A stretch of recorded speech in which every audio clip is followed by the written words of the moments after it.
So that was a track from Geoff Berner from an album of his called Whiskey Rabbi. So Geoff Berner is an accordion player, a singer-songwriter, and I spoke to him on the phone today about the Vancouver's Accordion Noir Fest that's occurring this weekend from Thursday through to Sunday at various venues. So let's play part one of that interview with Geoff Berner. So we are talking here with Geoff Berner. He is a very noted accordionist, singer-songwriter, and politically aware individual from Vancouver. And Geoff, let's go right back to what the accordion really is about. What is it as an instrument? Where did it come from? Well, I'm not a total expert. I went to a museum once that showed a bunch of like instruments that were purported to be early accordions. These Chinese instruments that had metal reeds on them and stuff, and you blew on. I mean, the bellows thing, you know, the bagpipes have that sack that you press. So, I mean, it's just it's a reed instrument. It's a, you know, in some languages they call it a harmonica because that's what's in it. Is like there's big wood harmonicas with metal reeds. So you're playing 100 clarinets on your chest. You're breathing. So it's a good instrument for emotional, you know, subtlety and impact, because your dynamics are controlled by a breathing motion. So it's okay. There's a lot of range of emotion you can express because of the way it does that. Yeah, interesting. And I just had this bizarre thought from left field of thinking, when I think of breathing, I think of the didgeridoo from Australia, and I wonder if there's any accordion didgeridoo duos out there who are thinking along these lines of the breathing of things. I think you might be onto an angle there. You got to work up an act, and you can hit the road with that, and you'll be off to the races. I think so. This time next year, look out, world. Yeah. Accordion didgeridoo. Wow, okay. So then you definitely, of course, you have a lot of insight into what it feels like to play the accordion now. It's such a part of your life. But can you describe the moment in time where it happened for you that, I mean, you were already like an artist, I guess, before that, and you were already a folk singer in a sense. Was there a moment when the accordion kind of landed in your lap and the clouds? Well, I was kind of into punk rock and stuff like that, but my instrument that I played was piano, and I was drunk at a party, and I was threatening people with taking up the accordion because I was annoyed that the beer had been purchased with money from friends of mine busking with their guitar. And you can't busk with a piano, so I was like, I'll show you all. I'll learn the accordion. And then someone said, oh, actually, I've got one. Like, this person's house it was. And my grandpa died, and I got no use for it. Here. Wow. So it just kind of took over my brain after a while. Like, they called my bluff, and then after that, things kind of got out of hand. Yeah. And that original accordion, is that the one you still use primarily? No, it's a very important rite of passage for a Vancouver musician to have at least one instrument stolen from the bar you're playing in.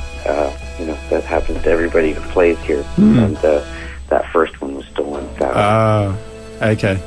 But nonetheless, it sent you forth into who you became. That's interesting, and I know that over the weekend, like there are actually workshops. Are you having a workshop at the festival for people who actually wanted to start themselves if they were inspired by what they see on the weekend? There is a workshop, I believe, on Sunday, but I'm not leading it. Other expert accordionists are leading it. There's youth workshops as well. People should go to the Accordion Noir website and look at the schedule and stuff, because I'm not totally, I don't know exactly, but there are workshops in the daytime, especially on Sunday. Right. So people should look for that. My big show is on Saturday at the Waldorf. But tomorrow. Whoa. That's right. Yeah, so yeah, we're talking about the Accordion Noir Festival, and it's, I guess, the 5th annual. That's right, Geoff? Yes, the 5th year we've done it.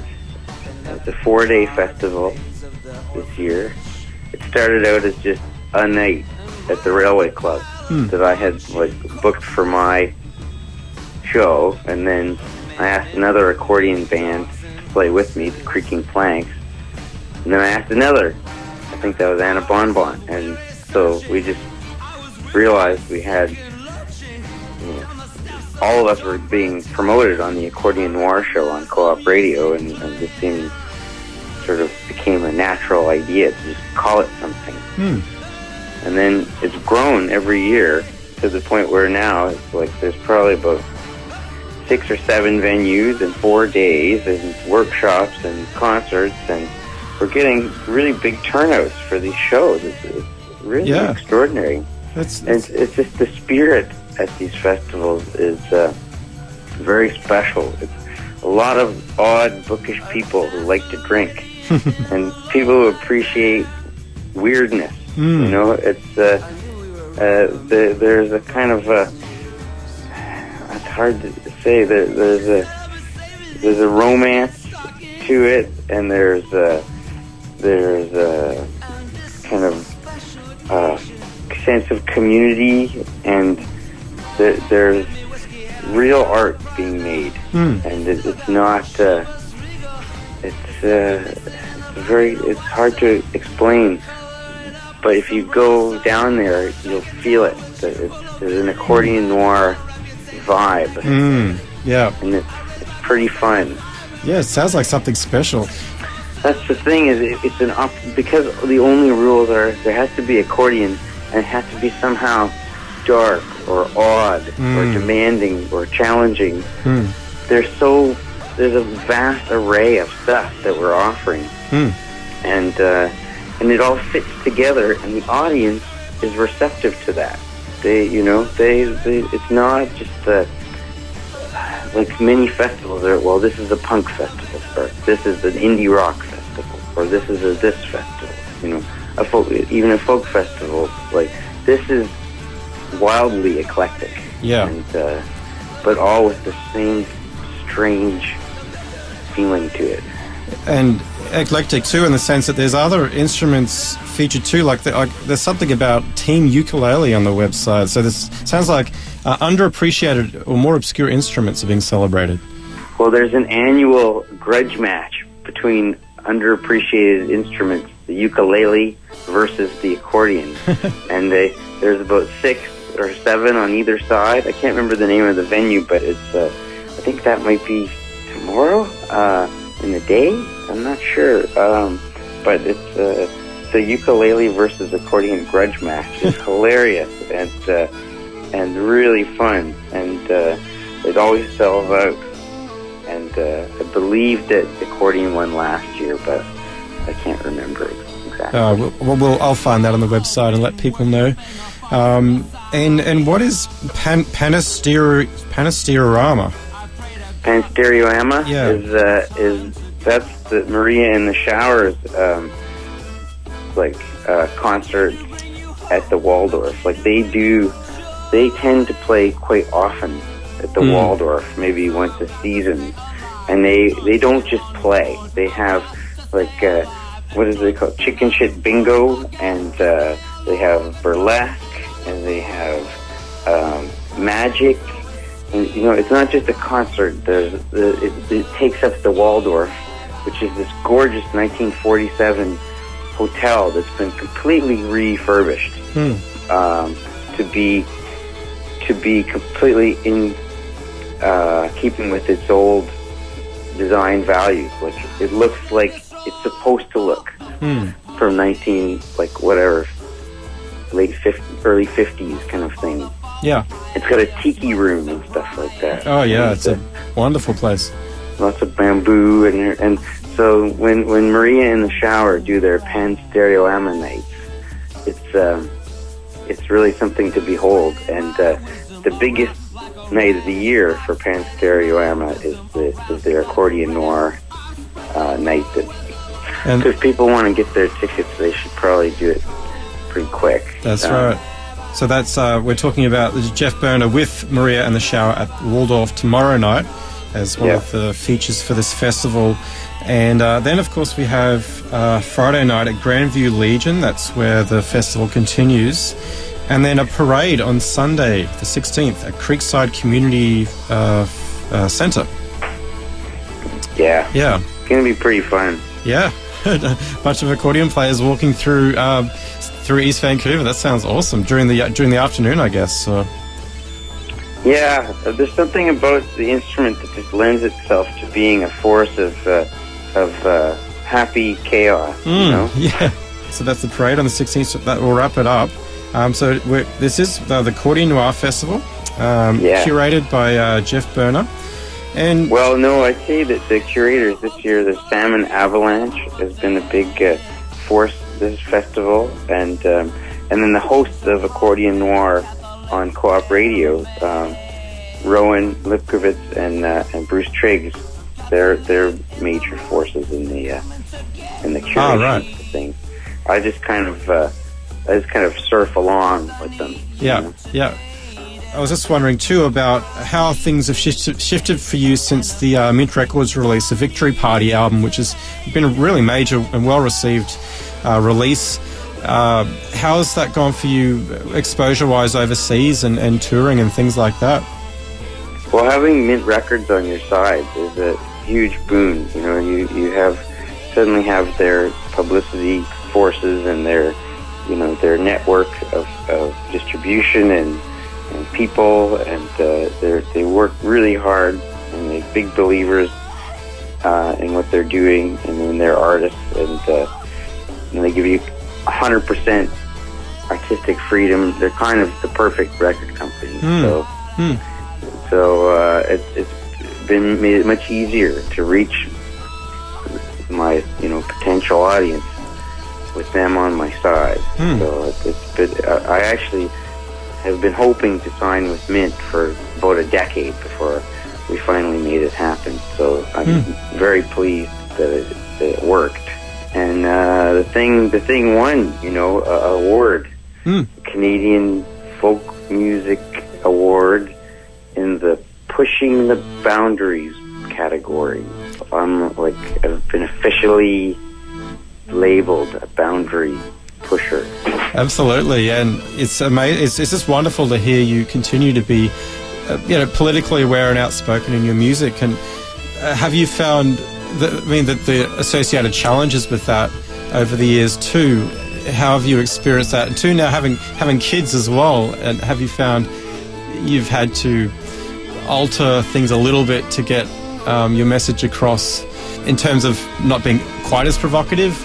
No, I don't think so. The last record had a song where the chorus is "fuck the police." Yeah, so that's right. With that, I think that it's been steaming along, doing my thing. And at first, it was very difficult. It was, the response from the gatekeepers of the industry was kind of like, "Well, that's interesting."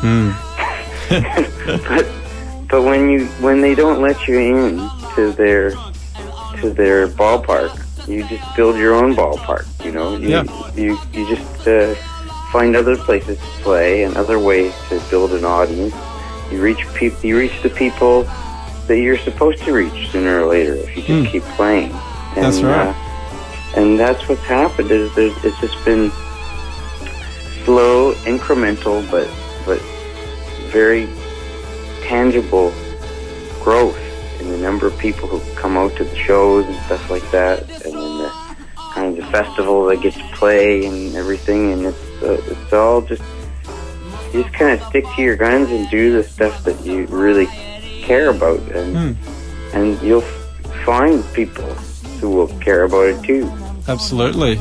Yeah, it's how I eventually discovered you. I, didn't grow up here at all in the country, and actually I was just thinking too, one of my favourite things to do sometimes is to listen to the Live at Oslo record when I'm sitting in my apartment in East Vancouver and putting myself in that room in 2006, I think, when you're talking about sort of locally what was happening in Vancouver, some of the political issues, and just for the benefit of foreign listeners listening now and in Australia who may not know much about Canada and Vancouver, how have things shifted in Vancouver since then, sociopolitically? Are you as angry as ever, or do you think how things have shifted?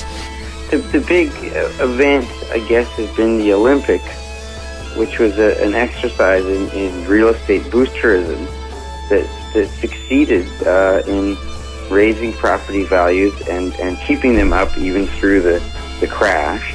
And the result has been that the rents have gone up and up and up, and it's just it's becoming a city that's only for the rich. And much of the money that comes that pays for the high prices is coming from elsewhere. Like, Vancouver is doing less and less. We're making less and less stuff. We're producing less and less of value to humanity.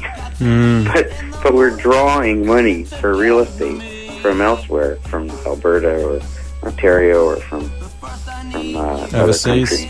Yeah. You know, and it's becoming very difficult for regular people making the average wage to make it here.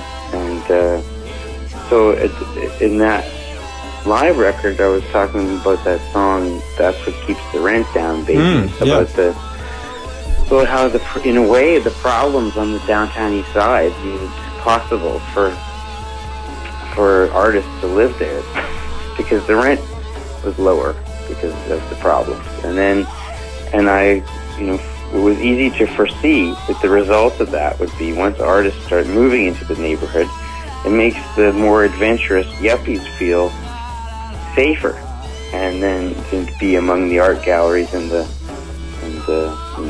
whatever, the hipster bars and such. So it's an unfortunate consequence when you just let the market run everything, and there's no rent controls, and there's nothing really balancing that out, and that's what's happening. The downtown east side is gentrifying like a house on fire. There's all these huge towers everywhere and stuff, and condos, and the nature of the neighborhood is changing, and the poor are being pushed out. So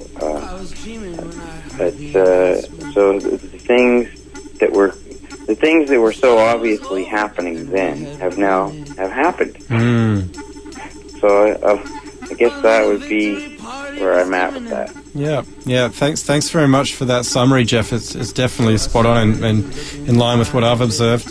So thanks again for continuing to be politically aware artists, and for hosting this festival, Accordion Noir, this weekend. Well, thanks a lot for giving us some exposure. We really appreciate it, and it's great to have CiTR on the air, cheerleading for independent culture.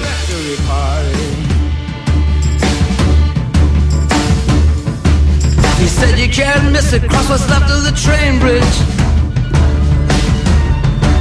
then left at the charred remains of the orphanage, and right at the pile of dog-chewed corpses of men and women and dogs and horses. After hours of weary searching, I was weary and sick and lurching down the steps of a dark red tavern. I recognized the music